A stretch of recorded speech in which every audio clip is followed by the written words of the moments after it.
The ancient stones of Hogwarts castle usually hummed with a symphony of magic, the distant pop of a charm class gone awry, the delighted squawk of an enchanted quill, the gentle murmur of hundreds of young voices.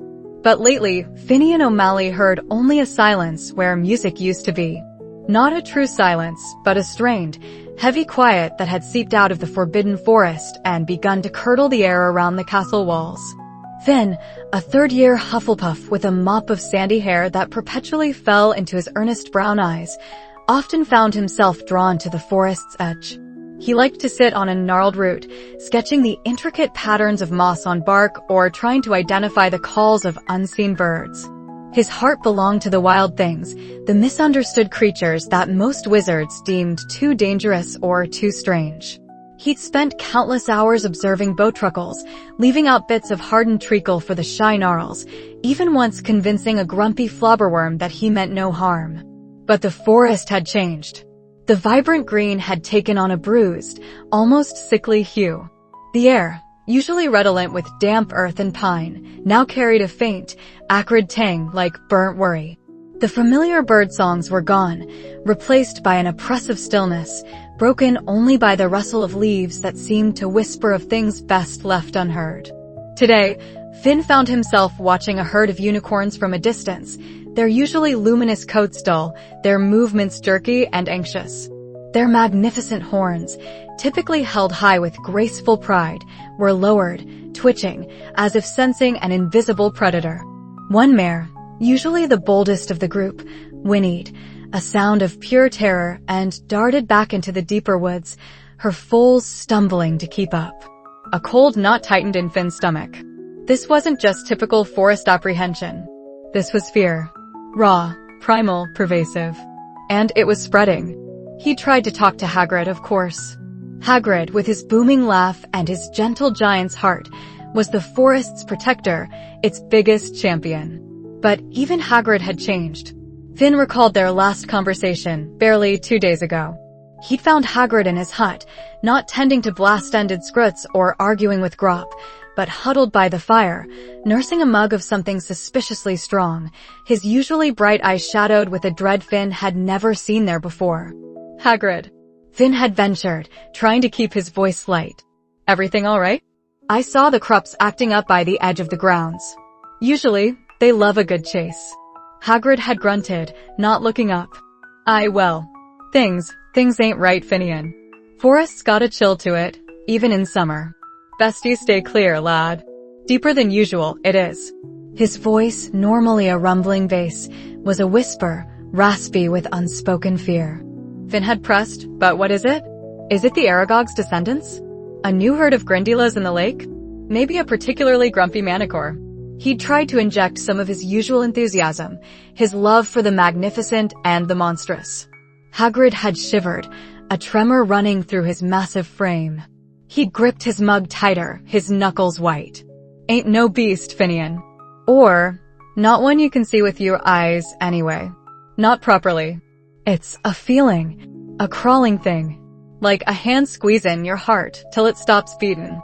Don't you go poking round. Some things are best left alone. He'd finally looked at Finn, and in his eyes, Finn had seen not just fear, but a profound, paralyzing terror that shocked him to his core. Hagrid, who faced dragons and giants without flinching, was utterly terrified. That memory had haunted Finn ever since. Hagrid, his mentor in all things wild and untamed, was succumbing to an unknown dread, leaving the creatures he loved most vulnerable. Finn felt a burning frustration, a sharp sting of betrayal, not from Hagrid, but from whatever thing had stolen the giant's courage. He thought of the family curse, a small, dark incident from his childhood, a forgotten minor hex that had twisted his Greytant's prized garden into a grotesque tangle of thorns and screaming mandrakes overnight. He'd been too young to understand the specifics, but he remembered the raw, panicked fear in his parents' voices, the way the air had seemed to press in, thick with unseen malice. He remembered the feeling of helplessness, the sheer, crushing weight of dark magic's irrational power. It had left an imprint, a deep-seated fear that he usually kept hidden behind his Hufflepuff optimism. He liked to fix things, to soothe things, to make things better. Dark magic, with its chaotic, unpredictable nature, was the one thing he felt utterly powerless against. And now, that feeling was back, amplified, emanating from the very heart of his beloved forest. The whispers had started among the students too. At first, it was just hushed tones in the common rooms, a nervous joke about something lurking. Then, more specific tales. Have you heard about the Crooked Man? Padma Patil had whispered to her twin, Parvati, in the library, eyes wide. They say it twists your thoughts, makes you see things that aren't there, makes you afraid of your own shadow. Dean Thomas had claimed to have seen a shimmering distortion near the Quidditch pitch, like heat haze on a summer road, but in winter, and heard a sound like scraping fingernails on bone. He'd sworn he'd felt his breath catch, a sudden, inexplicable terror seizing him. Finn had dismissed most of these as exaggerations, campfire stories given a fresh coat of paint. But the change in the forest, and more importantly, the change in Hagrid, couldn't be ignored. He rose from the gnarled root, pushing the stray strands of hair from his eyes. He had to do something. He couldn't just stand by while Hagrid withered and the forest, his sanctuary, descended into a nightmare. His hands trembled, a familiar echo of that childhood dread, but beneath it, a different feeling stirred, a stubborn, Hufflepuff resolve. He walked past the care of magical creatures' paddock, noting the hippogriffs huddled together, their usually fierce eyes darting nervously. Even the often aggressive flobberworms were recoiling from the touch of a passing breeze. This was beyond odd. This was wrong. A sharp, high-pitched squeal tore through the air, followed by a frantic rustling. Finn's head snapped towards the sound, his blood running cold. It was the distinct call of a dirical, a plump, flightless bird known for its ability to vanish and reappear at will. They were notoriously skittish, but this sound wasn't just fear, it was agony. He plunged into the trees without a second thought, his fear temporarily overridden by the urgent need to help. The air grew colder, the light dimmer, even though the sun was still high. The trees seemed to lean in, their branches clawing at the sky. He pushed deeper, following the fading echoes of the cry, his heart hammering against his ribs. He found it quickly. A dirical, usually so adept at teleporting away from danger, lay trapped beneath a fallen log, one wing bent at an unnatural angle. But it wasn't the injury that made Finn gasp. It was the creature's eyes. They were wide, unfocused, staring into nothingness, yet filled with a bottomless, silent terror. Its entire body trembled violently, despite its entrapment, as if experiencing unimaginable horrors. It wasn't reacting to Finn or the physical pain, it was lost in a mental torment. As Finn carefully approached, a faint, chilling whisper seemed to coil around his ears, not a sound, but a thought, a suggestion, burrowing into his mind. You are next. You are alone. No one will help you. His breath hitched. The air grew impossibly heavy, pressing down on him, making his knees want to buckle. He felt a sudden, irrational urge to run, to scream, to abandon the suffering creature and flee back to the perceived safety of the castle. Every shadow seemed to stretch and writhe. Every rustle of leaves sounded like a hungry whisper. But then he looked at the dirical again, its small body shuddering uncontrollably, its eyes lost in that terrifying abyss. It was suffering. He couldn't leave it. He wouldn't leave it. This wasn't just some vague dark magic anymore. This was something actively harming the creatures he loved, something that was stealing their peace, their very minds. A fierce, protective anger ignited within him, a spark of courage struggling against the suffocating fear. He drew his wand, his hand still trembling, but his grip firming with each pulse of his blood. The whispers intensified, trying to plant doubt, to twist his resolve. Foolish boy, what can you do? It waits for you. It feeds. Finn closed his eyes for a moment, fighting against the insidious voice. He took a deep breath, the scent of the forest, tainted but still familiar, filling his lungs. He opened his eyes, fixed on the dirical, and pushed the fear down, deep into the pit of his stomach. He wasn't going to run. He was going to help. And then, he was going to find out what had done this, what had turned Hagrid into a shadow of himself, what was poisoning his beloved forest. He was going to find the Crooked Man. The silence of the castle common room, usually a comforting blanket of hushed study and soft chatter, felt thin and porous to Finnian O'Malley. Every whisper seemed to carry the cold breath of the forbidden forest, every rustle of parchment a dried leaf skittering across unseen paths. Hagrid's terrified withdrawal had etched a new layer of resolve into Finn, sharp and unwavering, despite the tremor in his own hands. He had to go back. Not just to the edge, but deep enough to understand what was twisting the very soul of the wilderness he loved. He waited until the late hours, after the last sleepy Hufflepuff had shuffled off to bed, and the portrait of Helga Hufflepuff herself seemed to doze in the flickering firelight. His wand, holly and dragon heartstring, felt lighter than usual in his palm, a mere twig against the nameless dread that awaited. He slipped out, a shadow among shadows, his soft-soled shoes barely disturbing the dust motes dancing in the moonlight that spilled through the arched windows. The familiar route to the grounds was a blur, his mind already leaping ahead, bracing for the chill. The boundary of the forbidden forest usually hummed with a wild, untamed energy. The rustle of leaves, the distant hoot of an owl, the unseen scurrying of nocturnal creatures. Tonight, it was different. An oppressive hush had fallen, a vacuum that sucked all sound, all life, into a silent void. The air itself felt heavier, colder, pressing down on him like an unseen weight. No hooting owls, no rustling leaves, not even the buzz of a late-night insect. Just a profound, unsettling stillness that prickled Finn's skin. He hesitated, his foot hovering over the mossy ground that marked the forest's edge. Every instinct screamed at him to turn back, to run for the safety of the brightly lit castle. This wasn't just fear, it was something ancient and elemental, a terror that bypassed thought and went straight for the heart.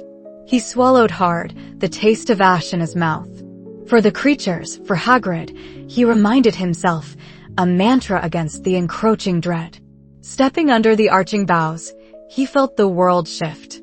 The trees, usually towering sentinels, seemed to lean in, their gnarled branches reaching like skeletal fingers.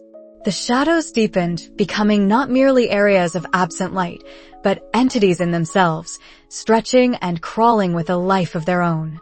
Finn flicked his wand, a quiet lumos, and a small orb of light blossomed at its tip, pushing back the oppressive darkness only slightly. It felt less like a beacon and more like a fragile bubble, threatening to burst. As he ventured deeper, the familiar path beneath his feet began to play tricks on his eyes. A root, he was sure, had been there moments ago, now vanished. A cluster of glowing fungi seemed to shimmer and then vanish, only to reappear a dozen feet away. He blinked, rubbing his eyes, but the distortions persisted. It was subtle, almost imperceptible, a trick of the light, a figment of his imagination, except it wasn't. His blood ran cold. This was the Crooked Man, beginning its insidious work. The whisper started then, faint and indistinct at first, like the rustle of dry leaves in a non-existent breeze. They slithered around him, not quite words, but fragments of sound laden with sorrow and panic. He strained to listen, turning his head from side to side, but they never coalesced into anything understandable. Each time he focused, they would recede, leaving behind only the profound silence, which now felt even more menacing. He passed a familiar thicket where he often saw botruckles nesting. Tonight, the branches were bare, stripped of their tiny, twig-like guardians. A cold knot formed in his stomach. The botruckles were shy, but never abandoned their homes unless truly threatened. He noticed something else then. Patches of bark on the trees seemed to twist, forming distorted, almost screaming faces in the wood grain, only to smooth out and appear normal when he looked away, and then back. His heart hammered against his ribs. A distant whimper reached his ears, faint and mournful. It sounded like a mooncalf, one of the gentle, shy creatures that only emerged under the full moon. He quickened his pace, guided by the sound, desperately hoping to find it, to offer some comfort. The whimpers grew louder, closer, echoing through the trees with an almost human despair. He rounded a cluster of ancient oaks, his wand light cutting through the gloom, and found it. A young mooncalf, no more than a year old, usually a picture of serene contentment with its large, expressive eyes. But this one was different. It was huddled at the base of a tree, its normally soft, velvety fur bristling with unseen terror.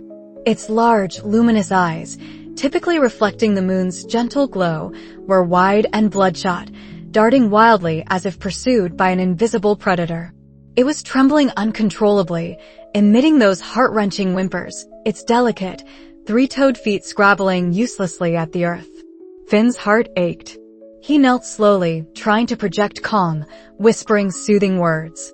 "Hey there, little one. It's okay. It's Finn." He reached out a hand, but as he did, the mooncalf shrieked, a sound of pure, unadulterated terror, and scrambled away, disappearing into the deeper shadows. It wasn't afraid of him, Finn realized with a sickening lurch. It was afraid of something else, something its fear-warped perception was showing it. And it was showing him that fear. He stood, his own breath catching in his throat. The mooncalf's terror was infectious, a palpable wave of dread that washed over him, magnifying his own deep-seated anxieties.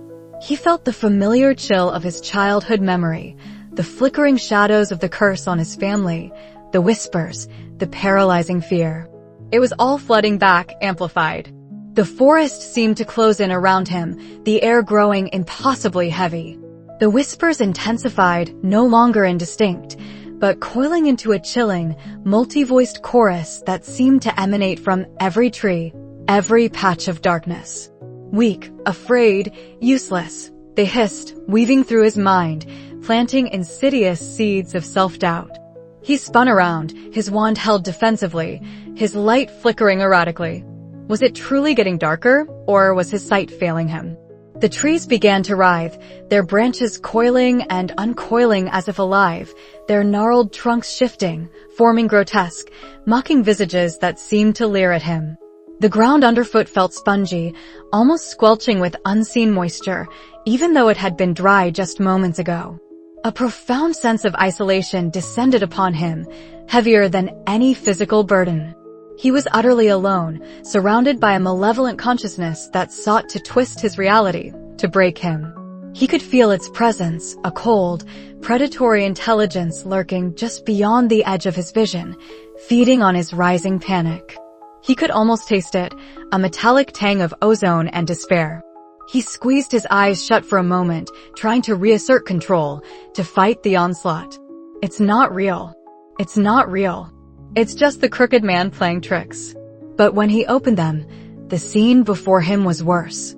The light from his wand had dimmed to a pathetic flicker, barely illuminating his trembling hand. The trees had become impossibly tall, their tops lost in a blackness that seemed to press down on him. The ground was no longer solid, but a churning mass of shadows and roots that writhed like snakes. And then he saw it. At the very edge of his failing light, where the shadows were deepest, a form began to coalesce. It was impossibly thin, stretched and distorted, like a caricature of a man drawn on rubber. Its limbs were too long, its head tilted at an unnatural angle, and though it had no discernible features, Finn felt its gaze, cold and utterly devoid of anything but hunger. It was made of pure shadow, yet it seemed to absorb the light, drawing it into itself, growing darker, larger. It didn't move, not in a conventional sense. Yet, it seemed to slither closer, folding in on itself and then unfurling, a grotesque dance of impossible angles.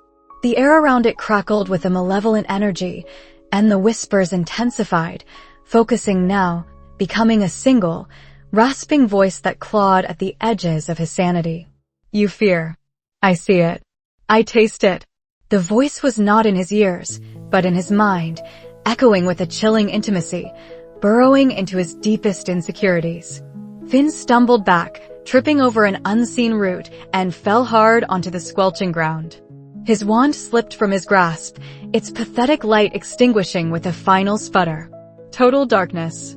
Absolute, suffocating darkness. The crooked man was there. He felt its presence hovering over him, an invisible, crushing weight. The fear was a tangible thing now, a suffocating blanket pressing down on his chest, stealing his breath. He was paralyzed, his heart a frantic drum against his ribs, his limbs heavy and unresponsive. "This forest, it is mine, and soon, your fear will be too." A cold, spectral hand seemed to brush his face, leaving behind a trail of icy dread. He heard a rustle, not of leaves, but of something dry and papery, like old bones scraping together. He tried to scream, but no sound escaped his constricted throat. He scrambled backward blindly, desperate to escape, the thought of the mooncalf's terror now his own.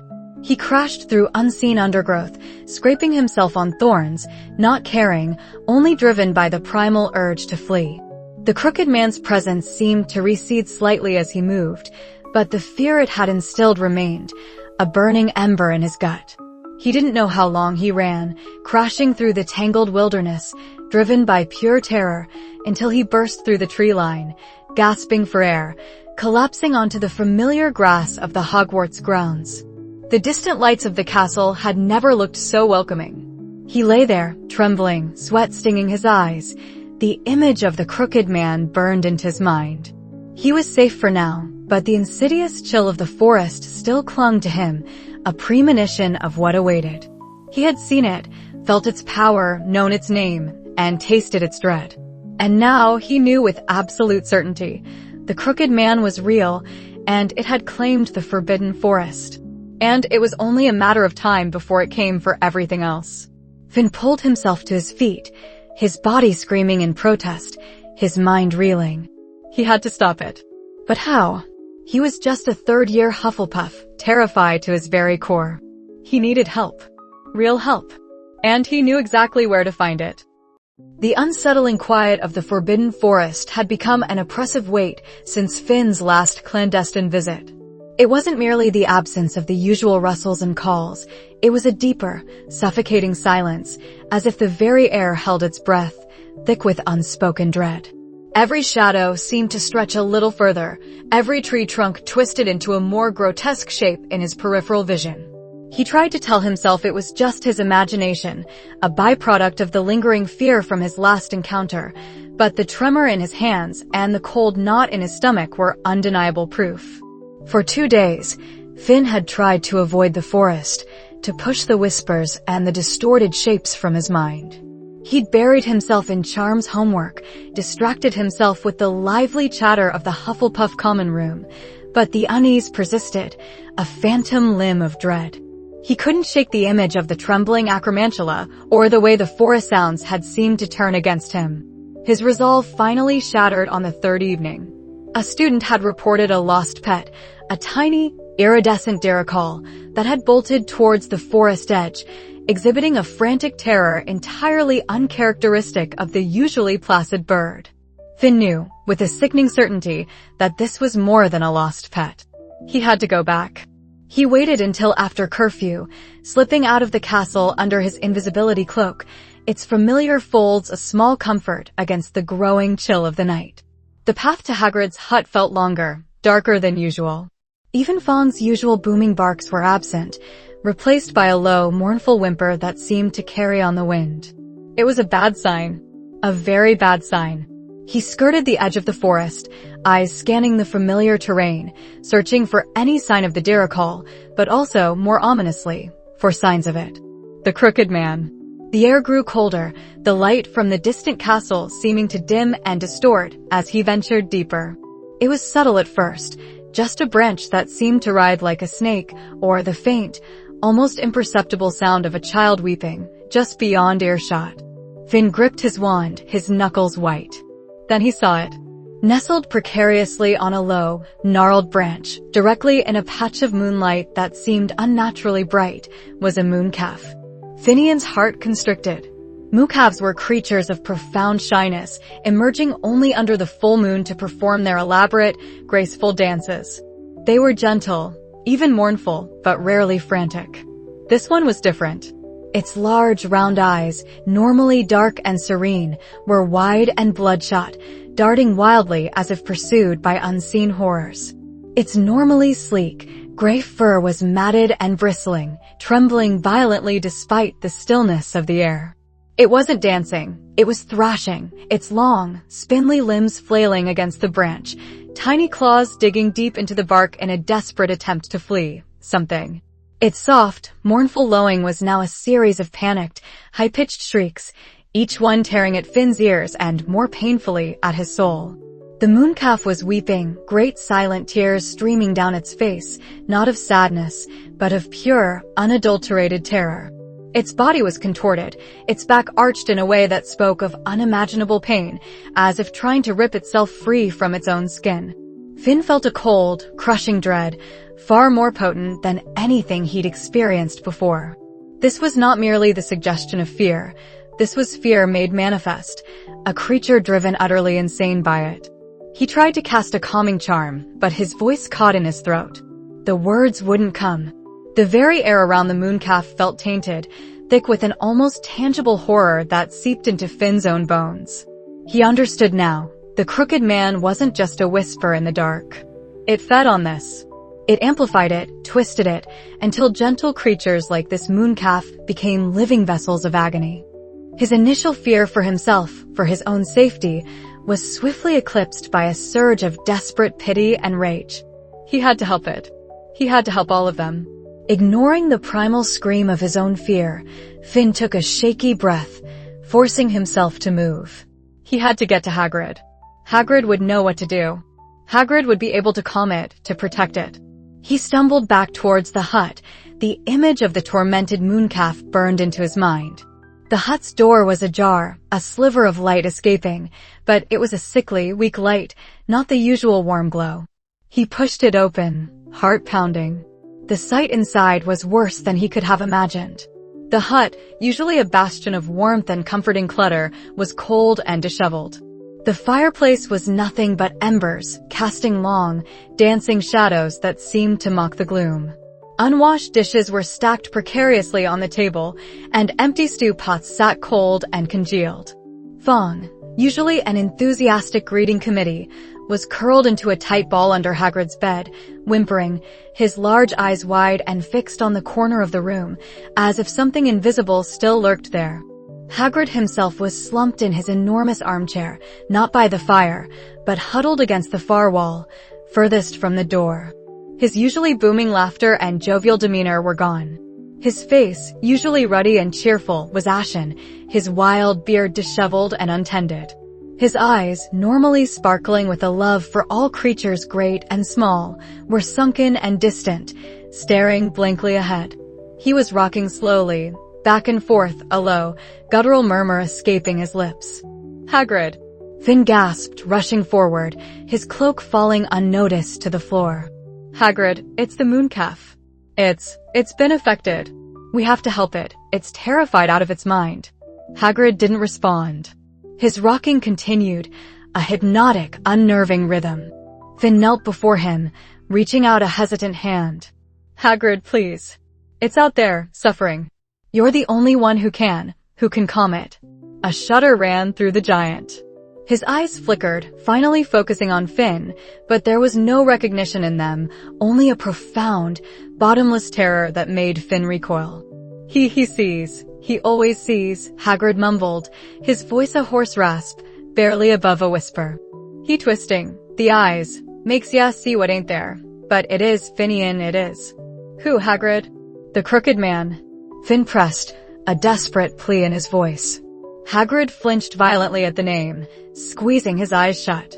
"Don't say it, don't. He hears, he feels, he feeds." He hugged himself tightly, trembling.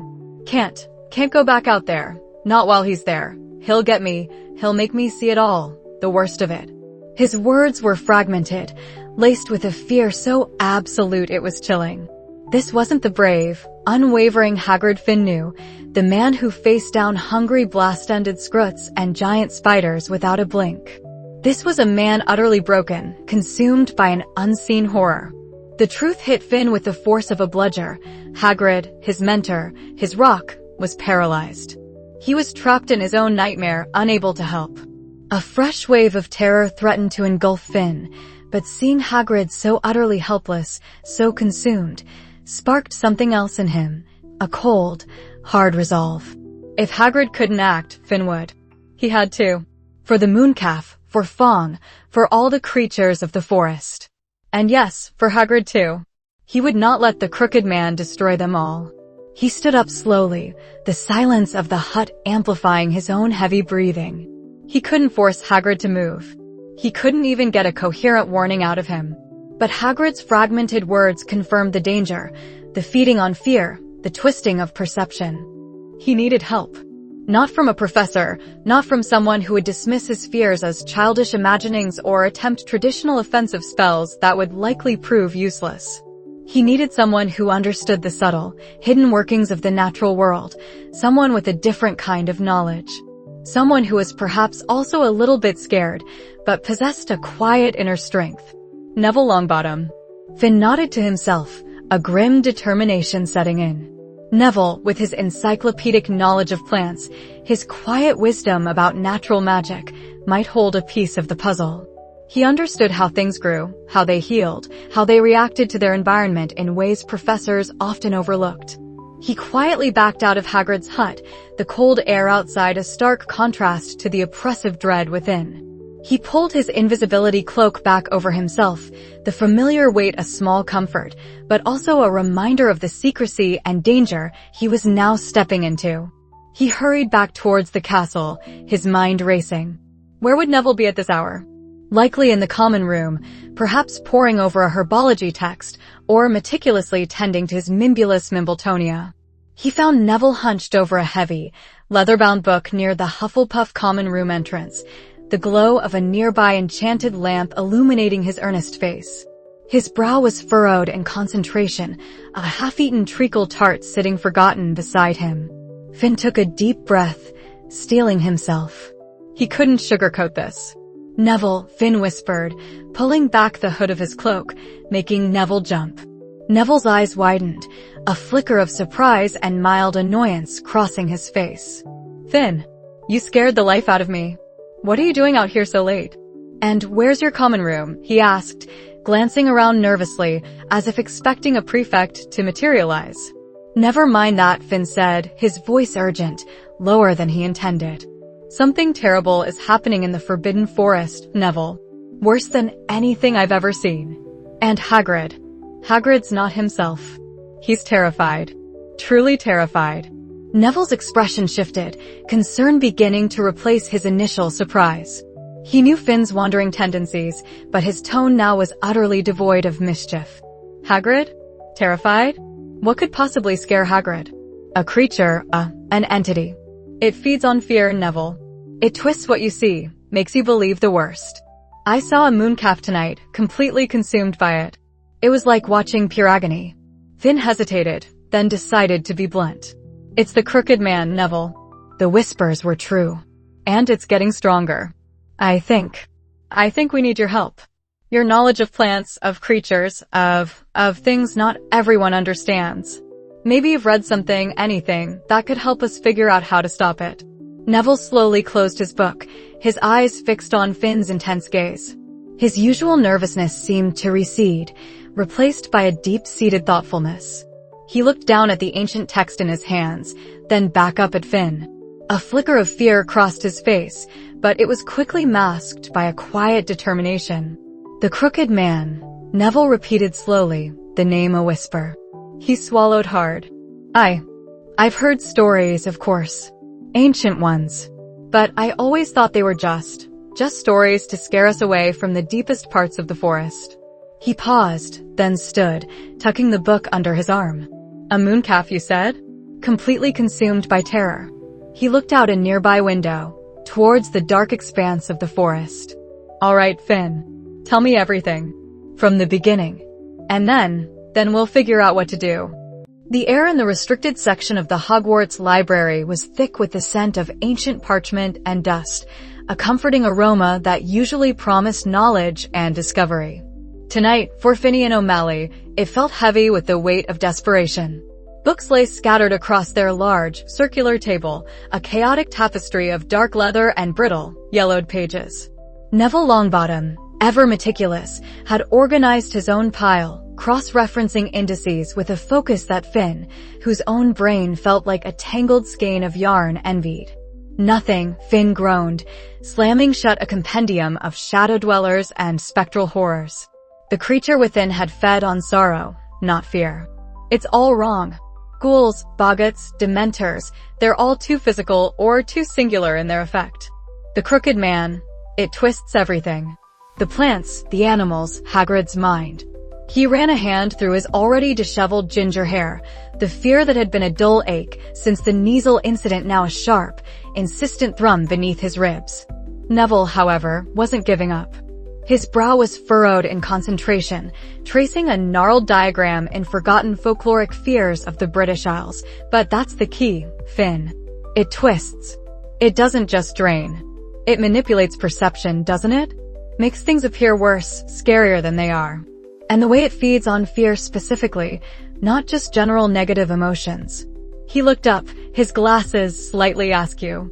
Remember that passage Hagrid mentioned once about fear becoming its own monster when we were discussing Dementors? He said some dark things don't just cause fear, they become it. Finn nodded, a sliver of hope piercing the gloom.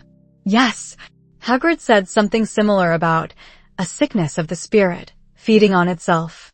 He looked terrified when he said it, like he was looking into a mirror. Exactly, Neville pressed, pushing the book closer to Finn.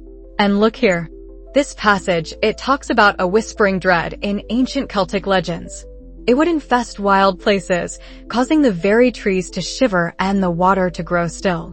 It wasn't a physical beast you could banish with a spell, it was a psychological affliction. The description of its victims. Eyes wide with sights unseen, mouths agape at whispers unheard. It sounds eerily similar to what we're seeing in the forest, and even in Hagrid. Finn leaned in, reading over Neville's shoulder. The archaic language was difficult, but the meaning slowly seeped into him. It says, the dread lives in the spaces between thoughts, thriving on uncertainty, making truth a lie and comfort a terror. He swallowed hard. That's it, Neville. The way the air goes cold, the shadows stretch. It's not physical, it's perception. They spent another hour, their initial frustration giving way to a shared, quiet intensity. Neville's systematic approach, a skill honed by countless hours poring over plant classifications and properties, proved invaluable. He wasn't looking for a magic bullet. He was looking for patterns, for anomalies that matched the crooked man's unique signature. Finally, in a dusty, unmarked tome titled Paracelsus's lesser-known metaphysical afflictions, nestled between treatises on poltergeists and household curses, Neville found it. Finn, look. His voice was a hushed exclamation, trembling slightly. His finger jabbed at a faded illustration, a shadowy, elongated figure with unnaturally long limbs, a featureless face, and a gaping cleft where its mouth should be. It was indistinct, yet undeniably familiar. The chill that shot down Finn's spine was immediate, electric. Underneath the illustration, in Latin, was a dense block of text. Finn's Latin was decent, but Neville, surprisingly, seemed to grasp the nuance better. He translated haltingly, his voice hushed. Homunculus corruptus, or the corrupted man, Neville read, his voice barely a whisper. It states here, a primal manifestation of collective human dread, born of ancient fears and sustained by present terror. It possesses no true physical form, yet its presence distorts the physical world, twisting light to shadow, sound to silence, and comfort to dread. Its sustenance is fear, its power, the victim's own shattered will. Finn felt a cold not tighten in his stomach. Shattered will, that's why Hagrid is like he is.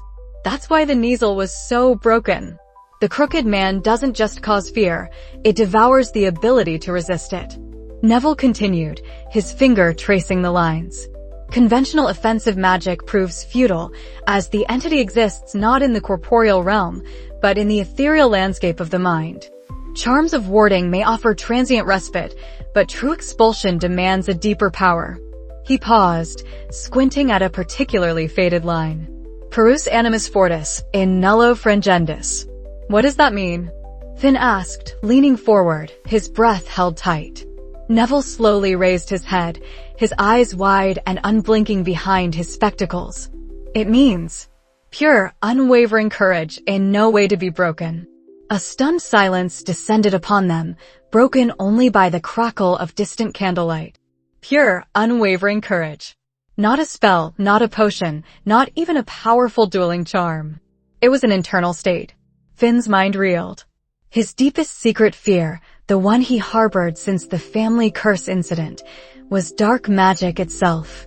How could he, Finnian O'Malley, known for his wandering tendencies and quiet anxieties, manifest unwavering courage against a creature that fed on his very dread? The weight of it settled on him, heavy and suffocating.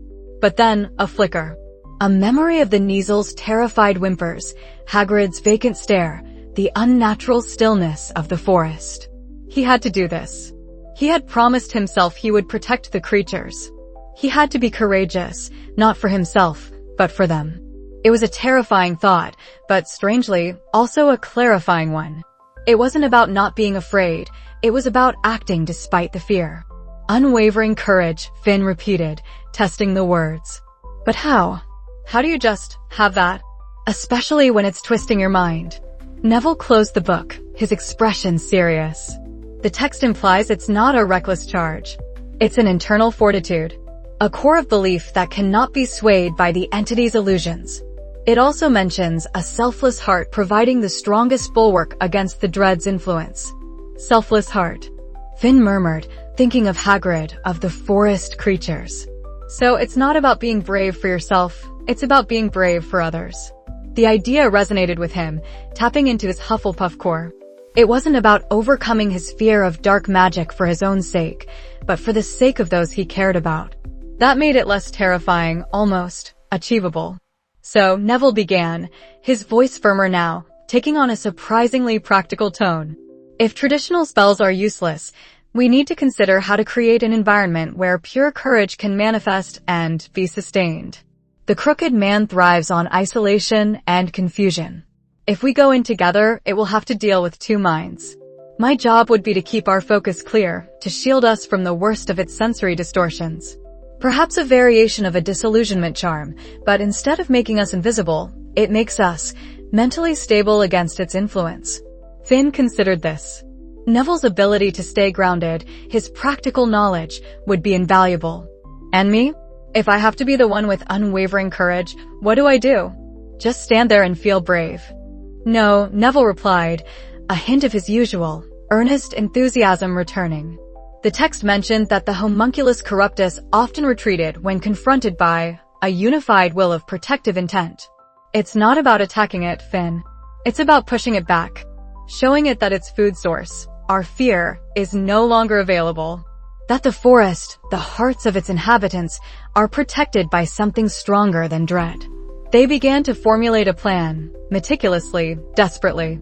Neville suggested they brew a potent invigoration draft, not to give them magical power, but to bolster their physical endurance and mental clarity, counteracting the draining effect of the crooked man's presence. He also proposed gathering a few specific herbs known for their calming and focusing properties. Even if their effect against a purely magical entity might be limited, they could still provide mental anchors. Finn, for his part, decided on a mantra. Not a spell, but words of intent. Words about protection, about the creatures, about Hagrid. He would focus on why he was there, not what he was facing. He would visualize the healthy forest, the happy creatures, Hagrid laughing. He would carry that image in his mind, a shield against the fear. They knew they couldn't go to Hagrid. He was too deep in the crooked man's grip. Their plan had to be entirely their own. We need to go to where it's strongest, Finn stated, the decision solidifying in his mind. Where it's having the most impact. The heart of its influence. That clearing, where we found the Kneasel, or maybe even deeper. Neville nodded, his face pale, but resolute. The deeper we go, the stronger its hold will be. But if we can drive it back from its stronghold, perhaps the rest of its influence will wither. The silence returned, but this time it was different. Not of despair, but of immense, terrifying resolve. They had found their answer, and it was harder than any spell. It demanded everything they had and more. It demanded true courage. As the first tendrils of dawn stretched across the library window, painting the dusty shelves in faint gold, Finn and Neville packed their satchels. Invigoration draft vials clinked gently alongside Neville's small collection of protective herbs. Finn held his wand, not for casting, but as a symbolic anchor. He knew the confrontation wouldn't be about spellfire. It would be about fortitude. "Tomorrow night," Finn whispered, his voice steady despite the tremor in his hands. "We go back into the forest. We face it." Neville met his gaze, a newfound determination hardening his features. "We will, Finn. Together." The crooked man awaited, and this time, Finn O'Malley intended to bring more than just a wand. He would bring a heart. A terrified, beating, yet stubbornly unwavering heart. And he prayed it would be enough. The air grew heavy and still as Finn and Neville plunged deeper into the forest's heart. The whispers, which had been a faint, unsettling murmur near the edge, now pressed in on them from all sides, a cacophony of half-heard fears and distorted truths. Twisted branches, once merely gnarled, seemed to writhe like grasping talons, their shadows deepening into predatory shapes. "This is it," Finn murmured, his hand tightening on his wand, though he knew a stupefy wouldn't scratch the surface of what they faced. "We're almost there." Neville, surprisingly calm, nodded, his eyes scanning the forest floor. "The plants, they're shriveling. Not from cold, but from something else. A drain. Even the moss looks terrified." He pointed to a patch of vibrant green, now gray and brittle. "It's like the fear is sucking the life out of everything." The clearing they sought was not marked by a path, but by a sudden, unnatural silence. The usual chorus of rustling leaves, chirping insects, and distant calls of magical creatures was utterly absent. It was as if the forest held its breath in dread. In the center, a truly ancient oak, larger and more twisted than any Finn had ever seen, stood sentinel. Its vast root system erupted from the ground, forming a dark, cavernous space beneath its boughs, the crooked man's cleft. As they stepped into the clearing, the oppressive dread intensified, pressing down on Finn's chest until it felt hard to breathe. The air shimmered, the edges of reality blurring. He glanced at Neville, whose face was pale but determined. Then, it began. A low, guttural growl echoed from beneath the roots of the ancient oak, vibrating through the earth. Shadows began to detach themselves from the tree, coalescing into indistinct, lanky forms that shifted and swayed at the periphery of their vision. Finn felt a cold tendril of panic coil in his gut, but he pushed it down, remembering Hagrid's terrified words. "You can fight fear with fear, Finnian. It'll just eat you whole." The whisper sharpened, no longer indistinct, but directly addressing him. "You are weak, Finnian O'Malley. Always have been. Always will be." The words slithered into his mind, imbued with a strange, dark magic that made his earliest anxieties resurface. A hazy, flickering image materialized before him, shifting like smoke. It was his childhood home, but twisted, bathed in an unnatural, sickly green light. A shadowy figure stood over a crib, a baby's cries echoing, distorted, magnified. The minor family curse. The incident he'd only vaguely remembered, the one that had ingrained in him a deep-seated terror of dark magic, now played out before him, vivid and terrifying. He saw his parents, their faces etched with fear, desperately casting spells, only to have them flicker uselessly against the encroaching darkness. "Your family was powerless," the crooked man hissed, its voice manifesting everywhere and nowhere. "Just like you. You stand here, a foolish child, ready to break just as they almost did. Your courage is a lie." Finn felt a tremor run through him, his wand hand beginning to shake. The old, familiar dread threatened to swallow him whole. He remembered the feeling of helplessness, the sheer, crushing weight of dark magic that felt insurmountable. His vision blurred, the forest around him receding, replaced by the suffocating illusion of his past. "Finn, snap out of it." Neville's voice cut through the illusion, a sturdy anchor in the roiling sea of fear. Finn felt a hand clamp firmly on his arm, pulling him back from the brink. "It's not real, Finn. It's twisting your mind." He blinked, struggling to clear his head. The vision of his home wavered, but the terror remained, clinging to him like a shroud. He looked at Neville, whose face was now contorted in a silent battle of his own. The crooked man was working on him too, undoubtedly throwing up images of his parents at St. Mungo's or his own struggles with confidence. "And Neville," Finn stammered, his breath ragged. "He fears you too, O'Malley," the crooked man whispered, aiming to sow distrust. "He sees your weakness, your inevitable failure. You will both be consumed." Neville's grip on Finn's arm tightened, a physical manifestation of his refusal to break. "It's a lie, Finn," he ground out, his jaw clenched. "It wants us to turn on each other. Remember what we learned. Courage isn't the absence of fear, it's acting in spite of it." Suddenly, a new image flashed in Finn's mind. Not of fear, but of Hagrid, his face etched with pure, primal terror, yet still clinging to the hope that someone would help the creatures. He saw the terrified Botruckle, the frantic hippogriffs, the panicked unicorn. He saw himself, a reckless observer, now standing here, a protector. He would not be powerless. A spark ignited within Finn, small but fierce, deep in the pit of his stomach. It was the spark of defiance, of duty. He had come here to protect, to face this terror head-on.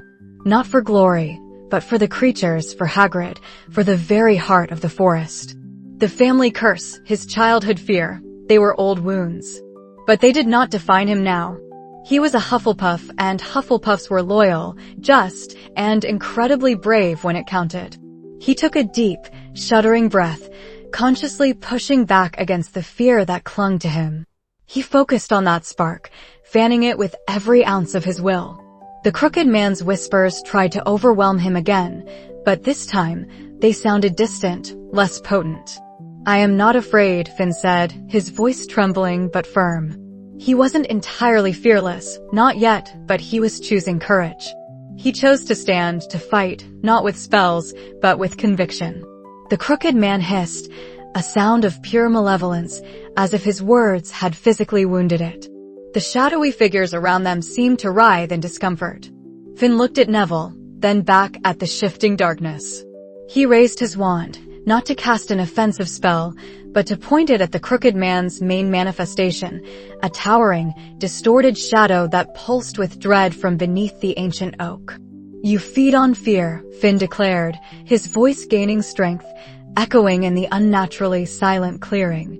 "But you cannot feed on defiance. You cannot twist what is true." He felt a warmth spread from his chest, radiating outwards. It wasn't a magical warmth, not a spell, but the pure, unadulterated heat of courage. He focused on it, on the fierce protectiveness welling up within him.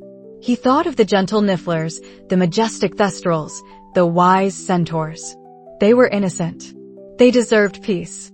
"You cannot deny me," the crooked man shrieked, its form flickering violently. The illusions intensified, showing Finn's family disintegrating into dust, Neville screaming in agony. But Finn held firm. He looked through the illusions, seeing the pathetic, fear-mongering entity behind them. "You are nothing but a lie," Finn roared, pouring every ounce of his awakened courage into his voice. "You are not real. You are a phantom, a whisper, and I will not let you consume this forest. I will not let you consume us." As Finn's courage surged, something extraordinary happened. The oppressive dread in the clearing began to recede, like a tide pulling back from the shore. The shadowy forms of the crooked man writhed and shrieked, not in malice, but in genuine pain. The air cleared, the distorted reality straightening, edges sharpening. Neville, his face pale but now resolute, stood beside Finn, his presence a silent shield. He didn't utter a word, but his unwavering support amplified Finn's resolve. The crooked man, unable to sustain itself on such a potent, unyielding force, began to retract. Its towering form beneath the ancient oak shriveled, shrinking, collapsing in on itself. The horrific whispers diminished to faint echoes, then faded entirely. With a final, desperate, guttural howl that sounded like 1,000 dying breaths, the crooked man retreated into the deepest recesses of the ancient oak's root system, leaving behind only the cold, still air. Silence. But this time, it was not the silence of dread, but of breathless peace. Finn gasped, leaning heavily on his wand, his body trembling with exhaustion and the aftermath of an adrenaline surge. He looked around. The ancient oak still stood, but the oppressive gloom had lifted. The air felt lighter, breathable. He could hear it now, the distant hoot of an owl, the rustle of leaves that sounded like wind, not whispers. Neville clapped him on the shoulder, a wide, relieved grin breaking through his pallor. "You did it, Finn. You actually did it." Finn could only nod, a profound sense of relief washing over him, followed by a quiet, burgeoning pride. He had faced his deepest fear, and he had won. The crooked man was not destroyed, he knew. Evil rarely was, not truly. But it had been driven back, its influence shattered, its power diminished. The cleft was no longer a portal to consuming dread, but merely a dark space beneath an old tree. As they stumbled out of the clearing, the forest gradually awakened around them. A nearby botruckle, previously frozen in terror, unfroze, cautiously peeking out from its tree. In the distance, Finn thought he heard the joyful snort of a hippogriff. Hope returned to the forbidden forest. They found Hagrid near the edge of the forest, huddled beside his hut, still rigid with fear, his massive frame shaking. He looked up as they approached, his eyes wide and vacant. But as Finn and Neville drew closer, carrying the fresh scent of courage and hope, a flicker of awareness returned to his gaze. "Finnian," Hagrid croaked, his voice raw. He stared at Finn, then at Neville, as if seeing them for the first time. The paralyzing terror had loosened its grip. What happened?" Finn, utterly drained but standing taller than he ever had, gave Hagrid a small, tired smile. "We drove him back, Hagrid. We used what you taught us." Hagrid slowly, cautiously, took a deep breath, his shoulders beginning to unhunch. He wasn't fully recovered, the memory of his terror still etched deep, but the crooked man's immediate influence was broken. He let out a shaky, half-sob, half-chuckle. "Merlin's beard. Yeah, really did it." As Finn looked back at the vast, now recovering expanse of the forbidden forest, he knew this was just the beginning. The crooked man had a cleft, a place where it could hide, waiting for fear to once again grow strong enough to call it forth. It was a reminder that courage wasn't a single battle won, but an ongoing choice, a constant vigil against the shadows. He had faced his fears and emerged stronger, but the forest still held secrets, and the crooked man, even in its weakened state, was a lingering threat.